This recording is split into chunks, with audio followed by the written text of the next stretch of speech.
তোমার জন্য প্রশ্ন, নামাজ ভঙ্গের কারণ কয়টি? নামাজ ভঙ্গের কারণ 19টি।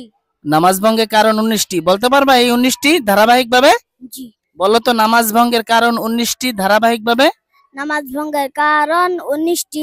নামাজে অশুদ্ধ পড়া, নামাজের ভিতর কথা বলা, কোন লেখে সালাম দেওয়া, সালামের উত্তর দেওয়া, শব্দ করা, বিনা জোরে কাশা, আমলে কাসির করা, বিপদে কি বেদনায় শব্দ করিয়া কাদা, 3 তাসবিহ পরিমাণ সদল খুলিয়া থাকা, মুক্তাদি ব্যতীত অপর ব্যক্তির লোকমা নেওয়া, সুসংবাদ ও দুঃসংবাদের উত্তর দেওয়া, নাপাক জায়গায় সেজদা করা, কেবলার দিক হইতে সিনা ঘুরিয়া যাওয়া, নামাজে কোরআন শরীফ দেখিয়া পড়া, নামাজে শব্দ করিয়া হাসা, নামাজে সাংসারিক কোন বিষয়ে প্রার্থনা করা, হাসির উত্তর দেওয়া, নামাজে খাওয়া ও পান করা, ইমামের আগে মুক্তাদি দাঁড়ানো।